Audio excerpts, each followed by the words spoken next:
Hello दोस्तों, स्वागत है आप सभी का हमारे YouTube channel Parveen Nishad education point. आज हम देखेंगे मध्यकालीन इतिहास तृतीय सेमेस्टर के द्वितीय प्रश्न पत्र के प्रथम अध्याय से लेके 8 अध्याय तक, जिसे आप में यूनिट के रूप में दिया गया है। निम्न में से किसे ओवेन मेरिडिय के नाम से जाना जाता था? लॉर्ड लिटन को। लॉर्ड लिटन भारत का वायसराय था 1876 से 1880 तक। लॉर्ड लिटन ने महारानी विक्टोरिया को कैसे हिंद की उपाधि कब प्रदान की थी? 1876 ईस्वी। प्रथम दिल्ली दरबार का आयोजन किस वायसराय ने किया? लॉर्ड लिटन। भारतीय भाषा के समाचार पत्रों पर प्रतिबंध किसने लगाया? लॉर्ड लिटन ने। प्रथम दिल्ली दरबार का आयोजन कब किया गया था? 1877 ईस्वी। वर्नाक्यूलर प्रेस एक्ट किस वायसराय के शासनकाल में पारित हुआ? लॉर्ड लिटन के समय में। किस वायसराय ने एंग्लो प्राच्य महाविद्यालय की स्थापना की? लॉर्ड लिटन ने। वर्नाक्यूलर प्रेस एक्ट का समर्थन किस अखबार ने किया? पायोनियर अखबार ने। आईसीएस परीक्षा के लिए उम्मीदवारों की उम्र 21 से घटाकर 19 वर्ष किस वायसराय द्वारा किया गया? लॉर्ड लिटन के द्वारा। लॉर्ड लिटन ने भारतीय शस्त्र अधिनियम कब पारित किया? 1878 ईस्वी में। लॉर्ड लिटन ने किसकी अध्यक्षता में एक अकाल आयोग की स्थापना की? रिचर्ड स्ट्रेची की अध्यक्षता में एक अकाल आयोग का गठन कब किया गया? 1878 में। द्वितीय आंग्ल अफगान युद्ध कब हुआ? 1878 से 1880 ईस्वी। गणमक की संधि कब हुआ? 1879 ईस्वी। द्वितीय अफगान युद्ध किस गवर्नर के समय में हुआ था? Lord Lytton. Lord Ripon Bharat का वायसराय कब से कब तक रहा? 1880 से 84 तक। लॉर्ड रिपन ने वर्नाक्यूलर प्रेस एक्ट को कब समाप्त किया? 1882 ईस्वी में। सिविल सेवा में प्रवेश की आयु 19 वर्ष से बढ़ाकर 21 वर्ष किस वायसराय द्वारा किया गया? Lord Ripon. भारत में नियमित जनगणना की शुरुआत किस वायसराय के समय में कराई गई? Lord Ripon. भारत में नियमित जनगणना की शुरुआत कब हुई? 1881 ईस्वी। आधुनिक भारत में प्रथम जनगणना कब हुई? 1872 ईस्वी। प्रथम कारखाना अधिनियम कब बना? 1881 ईस्वी। प्रथम कारखाना अधिनियम किस वायसराय के कार्यकाल में बना? Lord Ripon. श्वेत विद्रोह किस वायसराय के काल में हुआ? Lord Ripon. भारत में स्थानीय स्वशासन की शुरुआत किस वायसराय ने की? Lord Ripon. लॉर्ड रिपन ने स्थानीय स्वशासन की शुरुआत कब की? 1882 ईस्वी में। किस वायसराय ने वर्नाक्यूलर प्रेस एक्ट को रद्द किया? Lord Ripon. स्थानीय स्वशासन का पिता किसे कहा जाता है? Lord Ripon. 1882 में इंडियन एजुकेशन कमीशन की अध्यक्षता किसने की? W Hunter. हंटर कमीशन संबंधित था शिक्षा से। हंटर आयोग की नियुक्ति कब की गई थी? 1882 ईस्वी। भारत में जनगणना कितने वर्ष के अंतराल पर कराई जाती है? 10 वर्ष। किस वायसराय के स्थान पर लॉर्ड रिपन नियुक्त हुआ? लॉर्ड लिटन के। अफगान युद्ध की समाप्ति किस वायसराय के शासनकाल में हुआ? लॉर्ड रिपन के समय। भारत का सबसे लोकप्रिय वायसराय कौन था? Lord Ripon. रिपन के समय अकाल संहिता की स्थापना कब की गई? 1883 ईस्वी में। इल्बर्ट बिल कब आया? 1883 ईस्वी। किस गवर्नर ने कहा रिपन भारत के प्रख्यात गवर्नर जनरल और सबसे महान और प्रिय था? मदन मोहन मालवीय। रिपन को भारत का उद्धारक की संज्ञा किसने दी थी? Florence Nightingale. Lord Ripon Bharat का वायसराय कब बनकर आया? 1880 ईस्वी। रिपन किस वर्ष वापस गए? 1883 ईस्वी में। रिपन को भारत का वायसराय किसके द्वारा नियुक्त किया गया? ग्लैडस्टोन द्वारा। रिपन का जन्म कहाँ हुआ था? लंदन में। लॉर्ड रिपन का जन्म कब हुआ? 1887 ईस्वी। ग्लेडस्टन के नेतृत्व में उदार दलीय सरकार की स्थापना ब्रिटेन में कब हुई? 1880 में। हंटर कमीशन किस प्रकार शिक्षा पर विशेष बल दिया? प्राथमिक शिक्षा पर। लॉर्ड कर्जन का कार्यकाल कब से कब तक रहा? 1899 से 1905। भारत का प्रथम वायसराय कौन हुआ? Lord Canning. किस अधिनियम द्वारा गवर्नर जनरल को वायसराय कहा जाने लगा? 1858 के अधिनियम द्वारा। कर्जन भारत का वायसराय बनकर कब आया? 1899 ईस्वी। बंग भंग के बाद प्रारंभ हुआ स्वदेशी आंदोलन। बंग भंग विरोधी आंदोलन का प्रारंभ किस तिथि से हुआ? 16 अक्टूबर 1905। भारतीय स्वतंत्रता संग्राम के लिए के संदर्भ में 16 अक्टूबर 1905 निम्नलिखित कारणों में से किसके लिए प्रसिद्ध है? बंगाल विभाजन के लिए। 1905 में बंगाल विभाजन किस वायसराय ने किया? Lord Curzon. बंगाल के विभाजन के समय बंगाल का लेफ्टिनेंट गवर्नर था सर एंड्रूज फ्रेजर। निम्नलिखित में से किसने बंगाल के विभाजन 1905 के विरोध में हुए आंदोलन का नेतृत्व किया था? सुरेंद्र नाथ बनर्जी। निम्नलिखित में से कौन स्वदेशी आंदोलन का आलोचक था एवं पूर्व तथा पाश्चात्य के मध्य एवं बेहतर संबंध का समर्थक था? रविंद्रनाथ टैगोर। बंगाल विभाजन मुख्यतः किया गया था बंगाल में राष्ट्रवाद की वृद्धि को दुर्बल करने के लिए।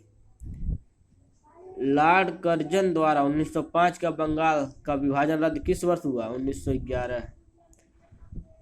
मद्रास में स्वदेशी आंदोलन का नेतृत्व किसने किया था? चिदम्बरम। निम्नलिखित में से किसने स्वदेशी आंदोलन का नेतृत्व दिल्ली में किया? सैयद हैदर रजा ने। भारतीय राष्ट्रीय कांग्रेस 1905 के बनारस अधिवेशन का अध्यक्ष कौन था? गोपाल कृष्ण गोखले।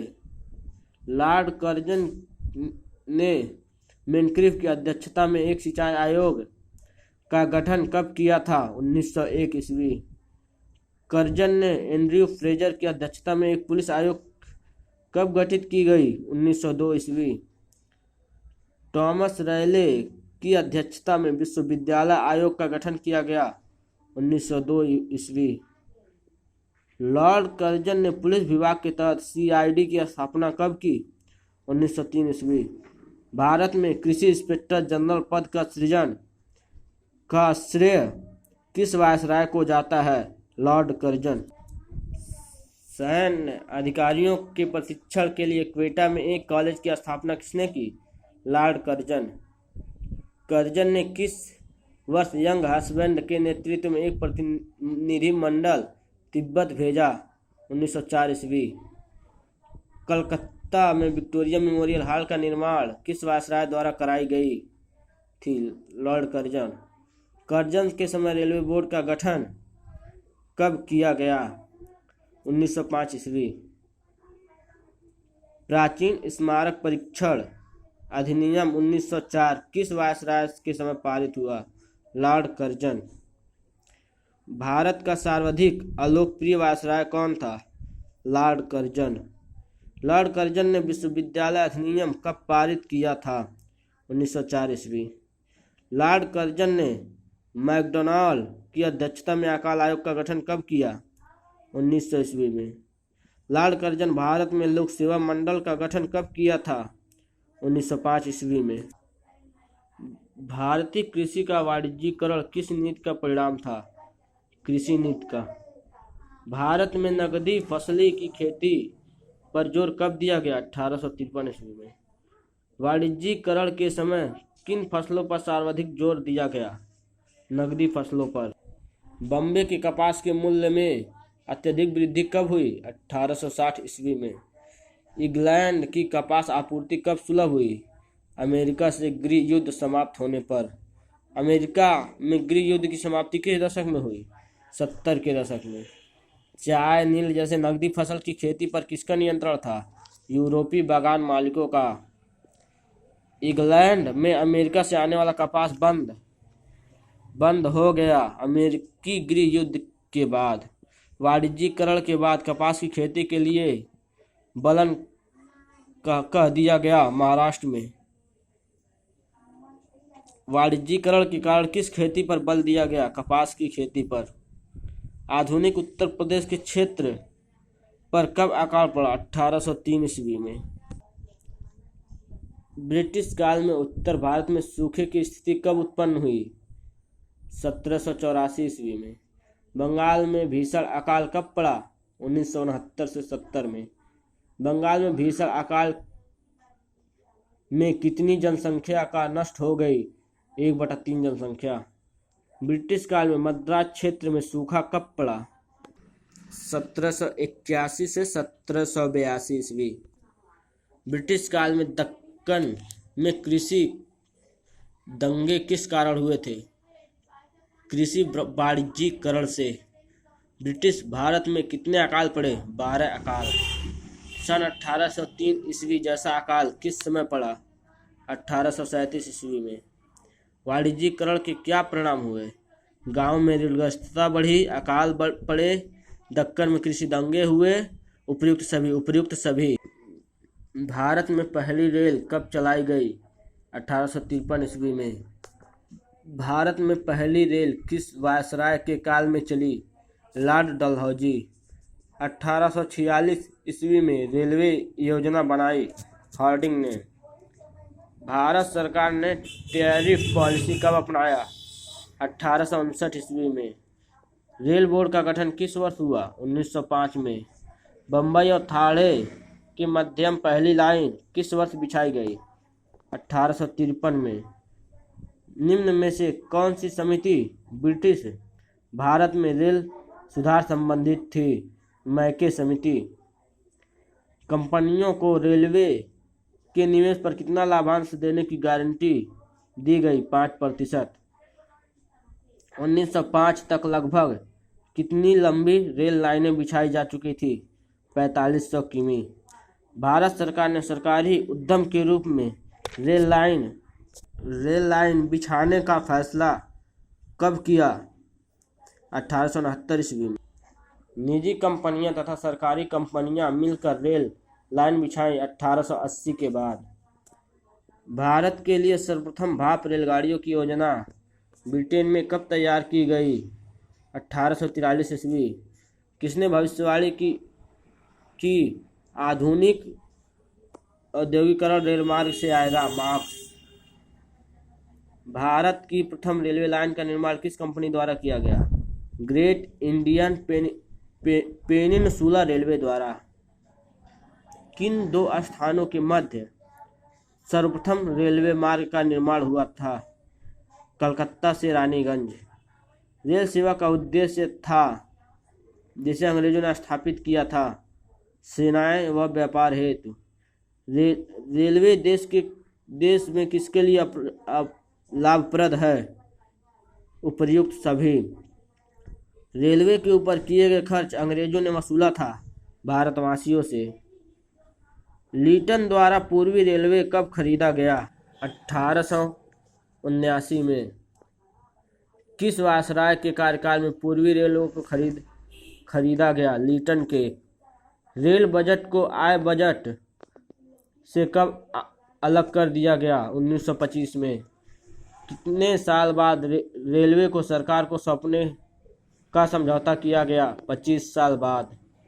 1869 से 1882 तक सरकार द्वारा रेल पथ की लंबाई को बढ़ाया गया।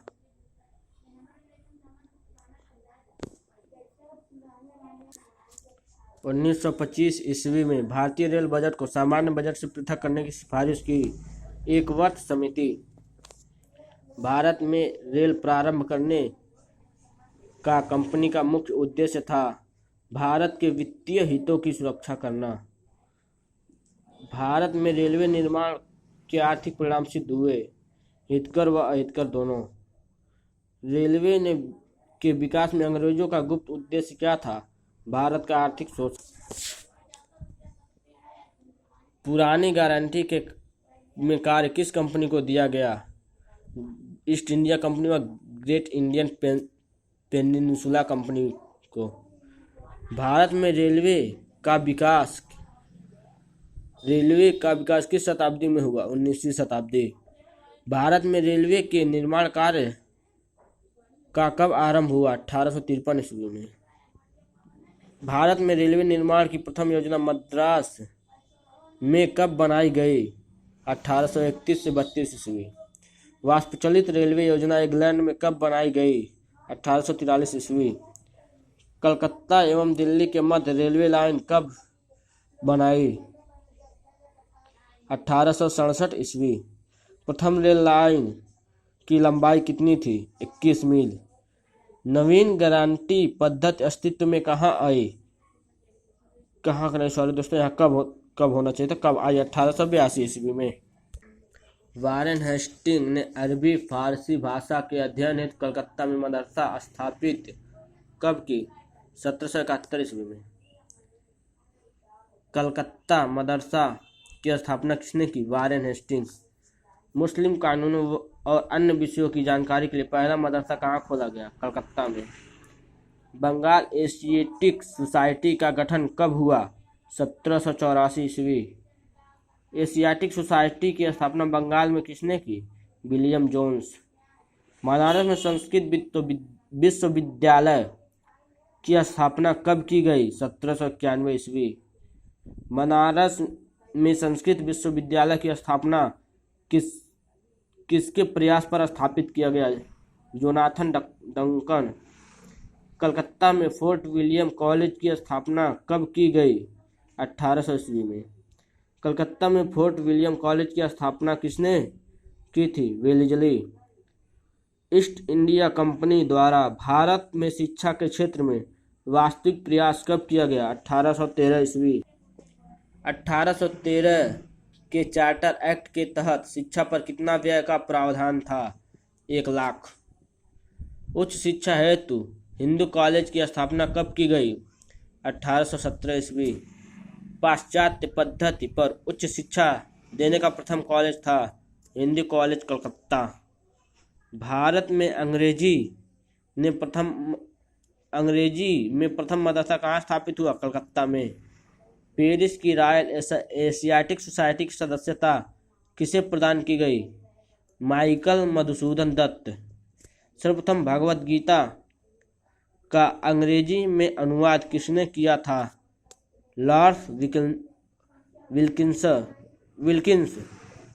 अभिज्ञान शाकुंतलम का अंग्रेजी में अनुवाद किसने किया था? William Jones. National Council of Education की स्थापना कब हुई? 15 अगस्त 1906। शिक्षा सुधार हेतु ब्रिटिश सरकार ने सैंडलर विश्वविद्यालय आयोग की नियुक्ति कब की? 1917 ईस्वी। भारत में औपनिवेशिक काम में अधोमुखी निस्यंदन सिद्धांत किस क्षेत्र से संबंध था? शिक्षा। भारत में आधुनिक शिक्षा प्रणाली की नींव किससे पड़ी? 1835 के मैकाले के स्मरण पत्र से। किसके शासनकाल में भारत में अंग्रेजी शिक्षा आरंभ की गई? William Bentinck. भारत में 3 विश्वविद्यालय कलकत्ता, मद्रास व बम्बई तीनों प्रेसिडेंसी की स्थापना किस वर्ष हुई? 1857 ईस्वी। कितने सतत प्रयत्नों से बम्बई में प्रथम महिला विश्वविद्यालय की स्थापना की गई? रामाबाई। डेक्कन एजुकेशनल सोसाइटी की स्थापना से कौन संबंधित था?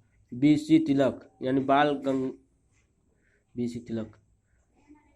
निम्नलिखित कॉलेजों में सर्वप्रथम किसकी स्थापना हुई थी? Hindu college Calcutta.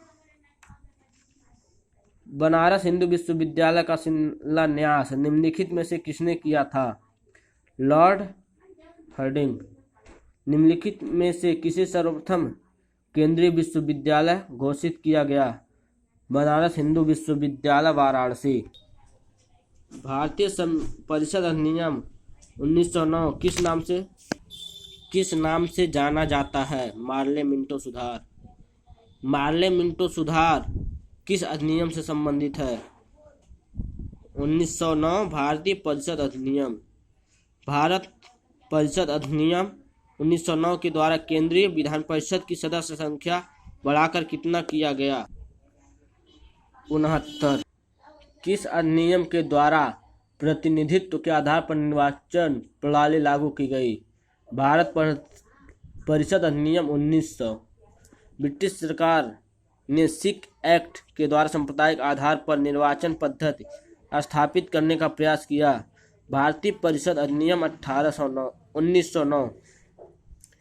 Montagu Chelmsford सुधार को किस अधिनियम के नाम से जाना जाता है? 1919 के अधिनियम को। भारत सरकार अधिनियम 1919 को किस नाम से जाना जाता है? मॉन्टेग्यू चेम्सफोर्ड सुधार अधिनियम।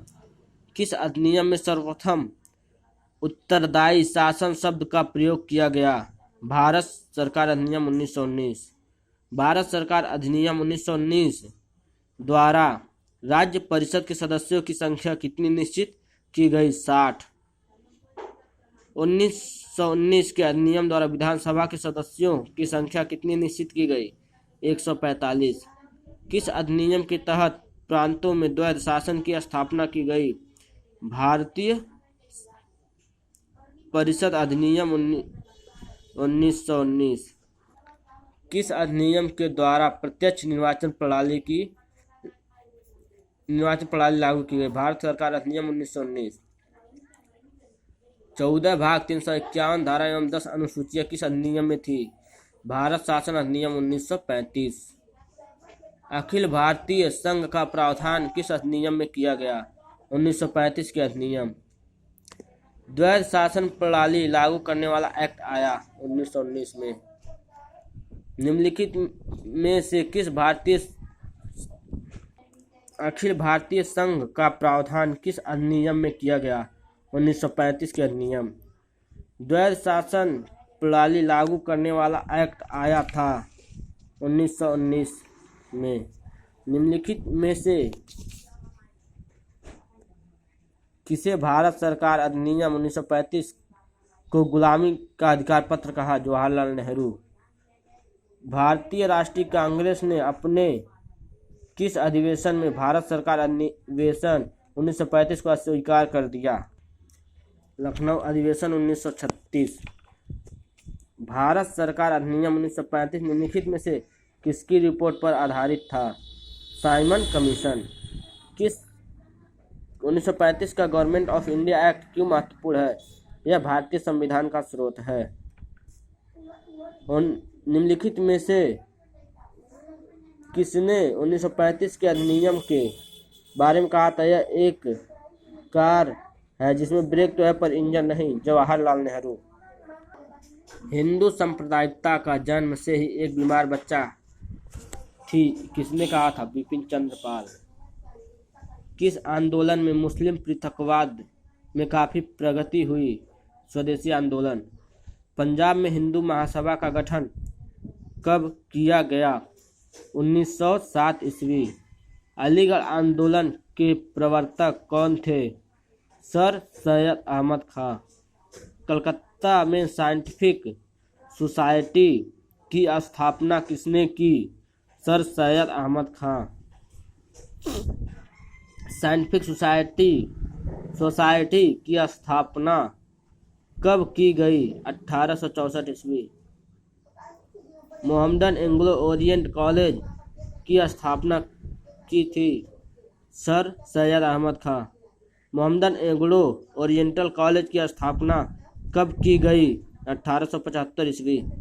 मोहम्मद एंग्लो ओरिएंटल कॉलेज की स्थापना कहाँ की गई थी? Aligarh. Mohammedan Anglo oriental college का अलीगढ़ मुस्लिम विश्वविद्यालय में परिवर्तित हुआ 1920 ईस्वी में। तहजीब उल अखलाक पत्रिका किसकी थी? सर सैयद अहमद खां की। कुरान पर टीका किसने लिखा? सर सैयद अहमद खां ने। अहमदिया आंदोलन की शुरुआत किसने की? मिर्जा गुलाम अहमद। बहरीन ए अहमदिया पुस्तक किसकी है? गुलाम अहमद खां। किसने मुहम्मद साहब के बाद एक और पैगंबर और कृष्ण का अवतार स्वयं को बताया? गुलाम अहमद ने। भारत में बहावी आंदोलन के प्रवर्तक कौन थे? सर सैयद अहमद राय बरेलवी। भारत में बहावी आंदोलन का केंद्र था पटना। बहावी आंदोलन की शुरुआत किस देश में हुई थी? अरब में। देवबंद आंदोलन की शुरुआत हुई थी 1866 ईस्वी में। देवबंद आंदोलन की शुरुआत किसने किया? मोहम्मद कासिम ननौतवी एवं रशीद अहमद गंगोही। अलीगढ़ आंदोलन का मुख्य उद्देश्य था इस्लामी समाज का आधुनिकीकरण करना। किस आंदोलन को कदियानी आंदोलन के नाम से जानते हैं? अहमदिया आंदोलन को। भारत में अहमदिया आंदोलन की शुरुआत कहाँ से हुई? गुरुदासपुर से। स्वतंत्रता के पूर्व देशी रियासतों की संख्या थी 565। भारत की स्वतंत्रता के दिन तक निम्न में से कौन सी देशी रियासतें भारतीय गणराज्य में शामिल नहीं हुई? कश्मीर, जूनागढ़, हैदराबाद। उपयुक्त सभी। जूनागढ़ रियासत किस राज्य का भाग थी? गुजरात। रियासती विभाग के प्रशासनिक सचिव थे बीपी मेनन। राज्य पुनर्गठन आयोग का गठन किस तिथि को किया गया था? 25 दिसंबर 1953। स्वतंत्रता के समय क्षेत्रफल की दृष्टि से सबसे बड़ी देशी रियासत कौन थी? जम्मू कश्मीर। भारत की स्वतंत्रता के समय देश के एकीकरण हेतु गठित रियासती विभाग के मुखिया थे सरदार वल्लभ भाई पटेल। दादर एवं नगर हवेली पर कब से पुर्तगाली शासन का अंत हुआ? 1954 ईस्वी। स्वतंत्रता के समय जम्मू कश्मीर रियासत के शासक थे हरि सिंह। हैदराबाद रियासत का भारत में विलय करने हेतु भारत सरकार द्वारा की गई पुलिस कार्यवाही का नाम दिया गया था ऑपरेशन पोलो। पाकिस्तानी सीमावर्ती रियासत जूनागढ़ को भारत में विलय किस आधार पर हुआ? जनमत संग्रह के आधार पर। भारतीय रियासत विभाग नामक एक पृथक विभाग की स्थापना कब की गई थी? 5 जुलाई 1947। स्वतंत्र भारत के प्रथम मंत्रिमंडल में राज्यों के मामलों का विभाग था सरदार वल्लभ भाई पटेल के पास। स्वतंत्रता के समय भारत के अंतर्गत क्षेत्र आते थे ब्रिटिश आधार पर क्षेत्र, देशी रियासतें, फ्रांस और पुर्तगाल के औपनिवेशिक क्षेत्र। उपर्युक्त सभी। सरदार पटेल के सचिव का नाम था बीपी मेनन।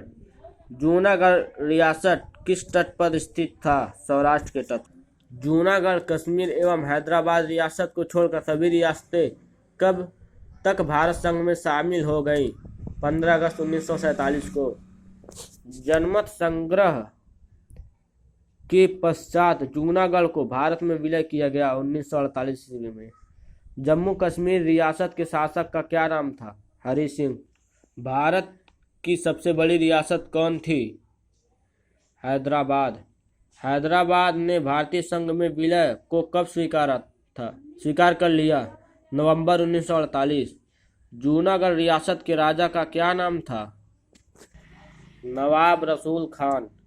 दक्षिण भारत की कौन सी रियासत सर्वप्रथम विलय पत्र पर हस्ताक्षर करने से इनकार किया? त्रावणकोर रियासत।